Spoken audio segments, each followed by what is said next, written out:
Bien-aimés dans le Seigneur, que la grâce, la paix et la joie du Christ habitent en vos cœurs et y demeurent à jamais.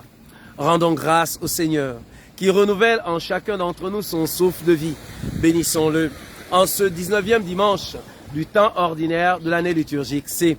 Disons-lui merci parce qu'il nous ouvre à notre méditation dominicale qui porte le titre de « Étrangers et voyageurs, sois prêt et garde ta lampe allumée ». Garder sa lampe allumée, bien-aimé dans le Seigneur, c'est ne pas vivre comme si de rien n'était. C'est vivre en ayant Dieu au centre. C'est refuser de vivre en relativisant Dieu.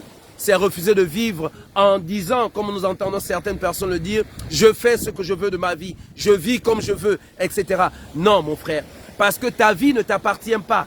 Ta vie appartient au Seigneur. Et déjà dimanche dernier, dans l'évangile, Jésus lui-même nous contait l'histoire d'un monsieur qui a voulu tout amasser et à qui Dieu a dit « Ce soir même, je te retire ton souffle de vie ».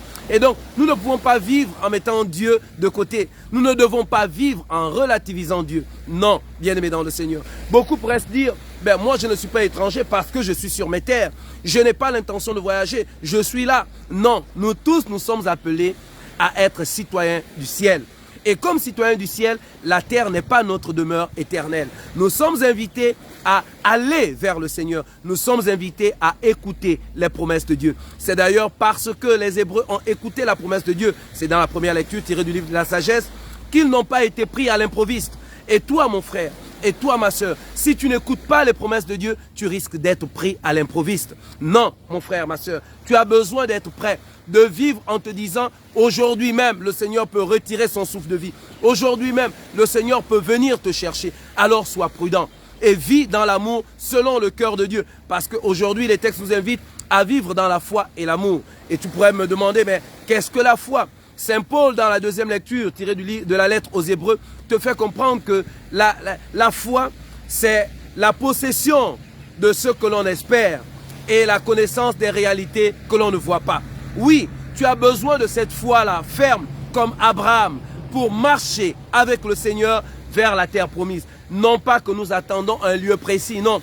Nous attendons plutôt le retour de notre maître. Un maître qui n'est pas comme ceux de la terre, un maître qui est d'abord un serviteur. C'est d'ailleurs pourquoi il nous invite à avoir suffisamment d'amour les uns pour les autres, pour que nous puissions vivre à sa manière pour sa plus grande gloire. Et le salut de chacun d'entre nous, loué soit Jésus-Christ à jamais. Que le Seigneur nous bénisse et nous accorde de passer un fructueux dimanche en affermissant en nous la foi et l'amour et en étant vigilants au nom du Père et du Fils et du Saint-Esprit. Amen. Fructueux dimanche à tous et demeurons dans la foi et l'amour.